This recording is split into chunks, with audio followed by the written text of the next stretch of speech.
بسم الله الرحمن الرحيم الحمد لله الذي أنزل على عبده الكتاب ولم يجعل له عوجا قيما لينذر بأسا شديدا من لدنه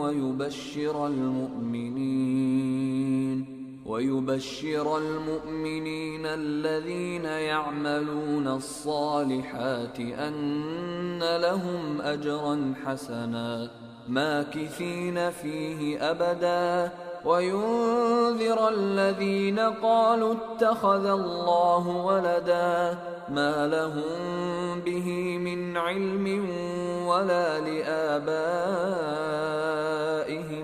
كبرت كلمة تخرج من أفواههم إن يقولون إلا كذبا فلعلك باخع نفسك على آثارهم إن لم يؤمنوا بهذا الحديث أسفا إنا جعلنا ما على الأرض زينة لها لنبلوهم أيهم أحسن عملا وإنا لجاعلون ما عليها صعيدا جرزا أم حسبت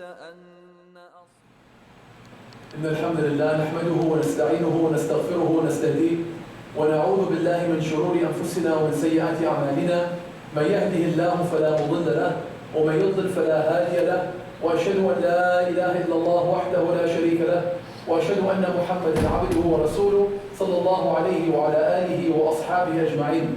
يا أيها الذين آمنوا اتقوا الله حق تقاته ولا تموتن إلا وأنتم مسلمون. يا أيها الناس اتقوا ربكم الذي خلقكم من نفس واحدة وخلق منها زوجها وبث منهما رجالا كثيرا ونساء واتقوا الله الذي تساءلون به والأرحام إن الله كان عليكم رقيبا. يا أيها الذين آمنوا اتقوا الله وقولوا قولا سديدا يصلح لكم أعمالكم ويغفر لكم ذنوبكم ومن يطع الله ورسوله فقد فاز فوزا عظيما. أما بعد فإن أصدق الحديث كلام الله وأن خير الهدي هدي محمد صلى الله عليه وسلم وشر الأمور محدثاتها وكل محدثة بدعة وكل بدعة ضلالة وكل ضلالة في النار ثم أما بعد. After the Prophet Muhammad صلى الله عليه وسلم was allowed to migrate, was given permission to migrate from Mecca to Medina, after that long journey, that long grueling journey, after trying to avoid the people who were trying to kill him, looking for the reward of 100 camels.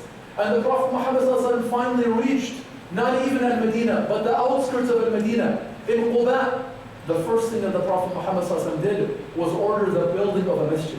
And then after they continued their trip, and they arrived in Medina, the Prophet Muhammad ﷺ said that this camel that he was riding had been ordered by Allah, and to allow it to go wherever it stopped, the masjid would be placed there, would be built there. So that they went, even before having any money, without having established themselves, they arrived in Medina, and the first thing that was done was the building of the masjid. But why?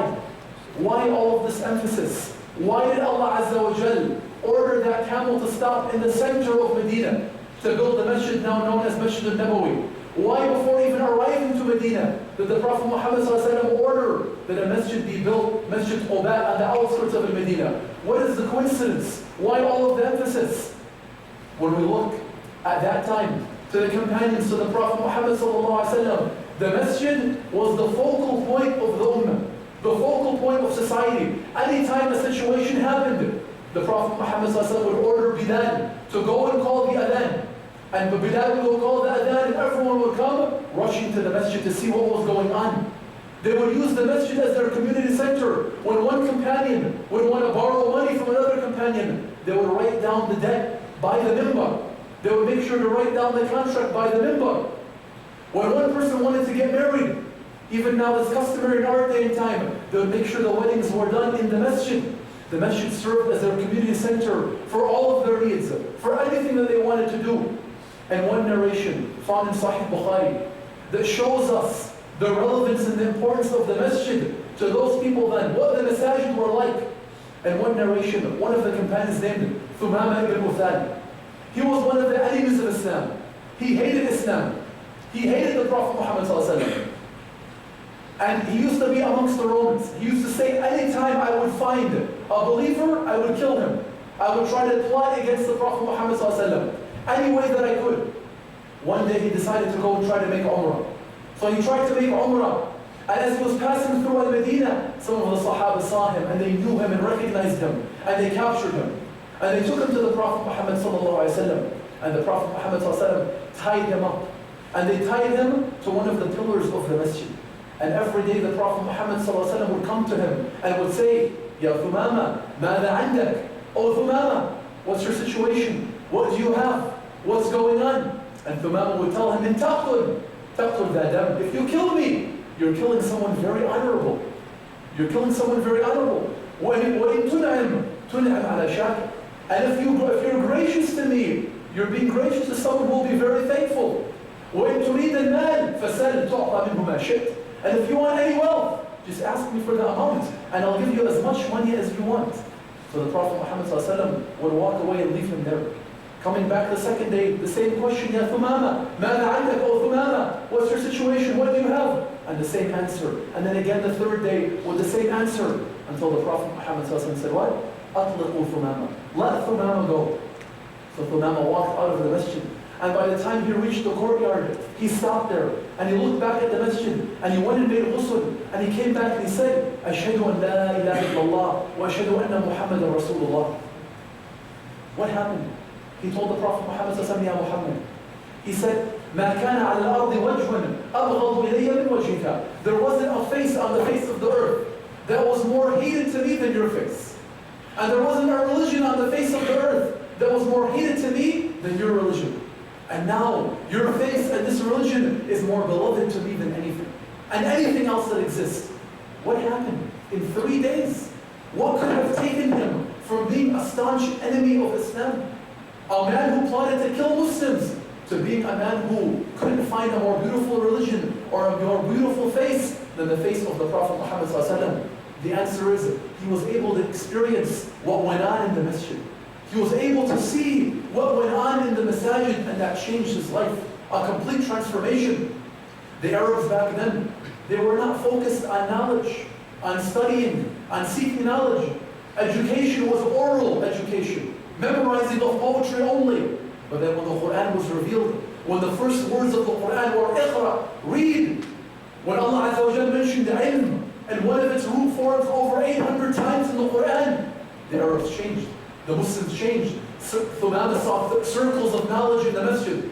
He saw children memorizing the Quran. He saw adults learning their deen. He saw halaqat for women studying in the masjid. He saw the women getting a day from the Prophet Muhammad ﷺ to ask the questions, to learn the deen. He saw them eating together, sitting together. He was fed from their food.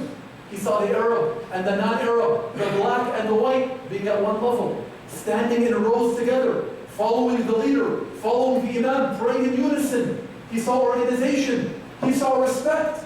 Respect for their leader. And he was a leader of his people. He was the leader of Bani Hanif, of his tribe. He said, I saw respect that I had never seen anyone respected or loved more than the Prophet Muhammad ﷺ was respected and loved by those people. So seeing all of this, he saw children coming to the masjid being alive.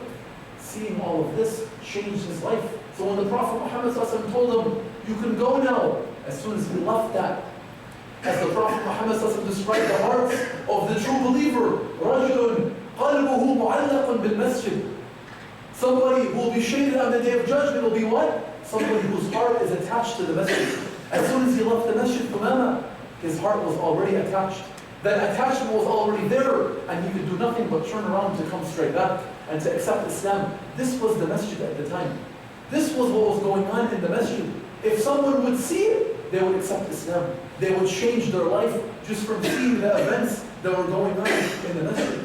The Sahaba knew ذَلِكَ وَمَنْ يُعَظِّمْ شَعَائِرَ اللَّهِ فَإِنَّهَا مِنْ تَقْوَى الْقُلُوبِ. And whoever honors and respects the sanctuaries, the institutions of Allah, verily it's from the taqwa of the heart. The Sahaba would respect the masjid. They would come looking their best, smelling their best. They would not be allowed to spit even in the direction of the Qibla. They were not even allowed to relieve themselves facing the Qibla. They would respect the masjid even more than they respected their own home. Dear brothers and sisters, in our day and time, sadly, a lot of us have won away from this. We've won away from what the true meaning of a masjid is supposed to be. From what the true purpose of a masjid is supposed to be for our ummah. A lot of us, we use the masjid as a place to pray, and then we lock the door and leave. We want to make sure we don't fall into that. The Prophet Muhammad said, خَيْرُ الْبِقَاءِ الْمَسَاجِد. The best, the most beloved places to Allah are the masajid. And the most hated places to Allah are the marketplaces, are the aswaq. So the question is now, what can we do to revive the role of the masjid?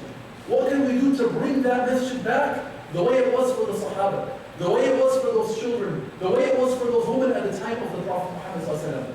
First and foremost, we have to begin by educating ourselves about what is the masjid and what can be done in the masjid. What should and shouldn't be done while we're here. We have to educate ourselves. Many of us, we see the masjid and we think the masjid is a library. We think the masjid is a place where no one's allowed to speak. Where we come in, we can't talk, we can't move, we can't walk, we pray, and then we leave. And true, there are certain times when we have to remain quiet. The Prophet Muhammad would tell the Sahaba, each and every one of you is in a conversation with Allah. So do not harm each other by speaking too loudly, by reading Quran too loudly, by praying too loudly. That's true. But at the same time, the Sahaba used to conversate. They used to sit, as mentioned in the Hadith of Bukhari, they used to sit after Fajr, and they would chat with one another. And they would remember issues from the Jahiliyyah, and they would laugh about them. They would laugh about how silly they were before Islam, and they would laugh in the masjid. And the Prophet Muhammad would smile, hearing them talk this conversation. He would smile at them. So we have to start learning about the rights of the masjid, the role of the masjid, the prayer hall and the other rooms, what can and we can't do in the masjid. Another issue is women in the masjid. We have to make sure that the masjid is somewhere comfortable for the sisters to come, have their own designated area to learn their deen. In our day and time, Islam is getting attacked from everywhere. What you hear and what you see is all aiming at what? Weakening your iman, at bringing down the iman. The woman is the central role of the family. The scholars say the woman is like the archers during the Battle of Uhud. The archers during the Battle of Uhud, they weren't in the front line. They weren't fighting in the midst of the battle. But what happens when the women become weak? When they lose that position, when they no longer have knowledge, when they no longer are able to teach the children, to instill iman in the children, what happens? The ummah gets exposed. When the archers left that hill, the ummah becomes exposed, and that's how we lose. So yes, the best place for a woman to pray is in her home. The most rewarding place for a woman to pray is her home.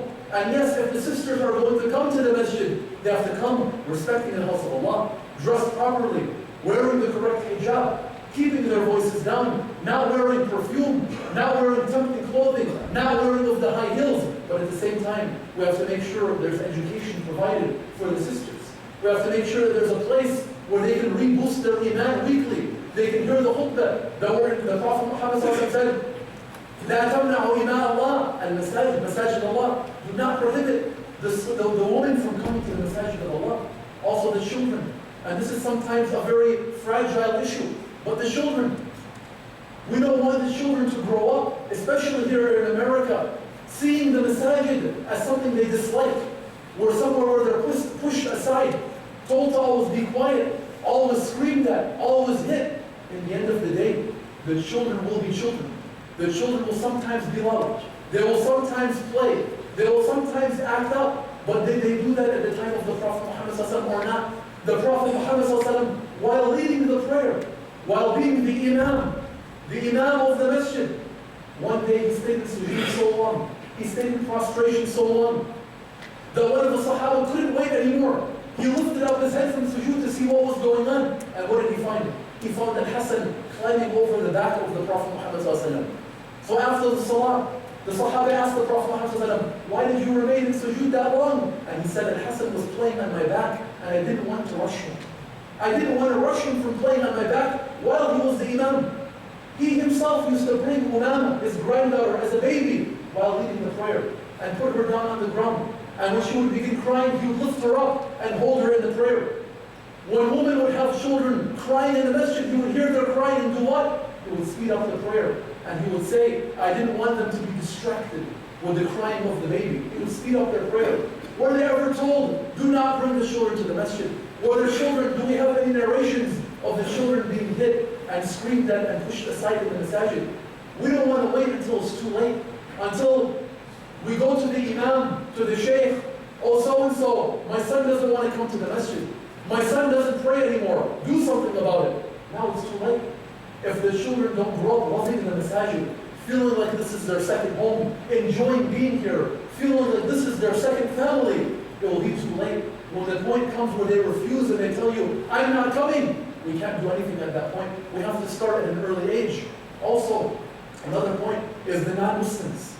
The non-Muslims in our day and time, Islam is being attacked. Islam is being attacked in media. Islam is being attacked everywhere. One of the best forms of da'wah is letting the non-Muslims see the masajid. And this is something established in the Sunnah. The Prophet Muhammad would invite the delegations coming to where? To the masjid. They would come visit him in the masajid. The hadith I mentioned in Bukhari of Thumama being tied up to the masjid. 3 days of him being tied up in the masjid led to what? Him changing his life, his entire tribe accepting Islam. So in our day and time, one of the best forms of da'wah is to let them see what goes on in the masjid. What do we do here? How do we worship? Especially when we have gyms, multi-purpose halls, bringing in the community, the neighbors, inviting them for a talk on Islam, for a da'wah-related talk, letting them see what goes on in here so they're not so scared. So we can break some of the perceptions and misconceptions that they have about Islam. Also, from the most important things that we must do is striving to pray in the masjid. Making sure that we come here to pray. Making sure that we're attached to the masjid. The Prophet Muhammad said, if you see someone going back and forth to the masjid, then bear witness that he's a believer. Bear witness that he's a believer. We have to make sure that we're attached. That again, we make this our second home. أقول ما تسمعون واستغفر الله لي ولكم فاستغفروه إنه هو الغفور الرحيم.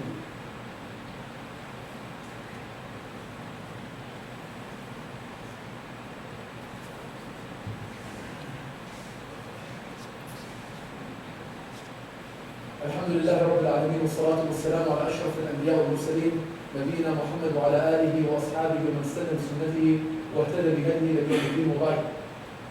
Also, from the most important factors that we have to discuss, being that this is the first Jum'ah established here, is making sure that the Jum'ah and the masajid go hand in hand.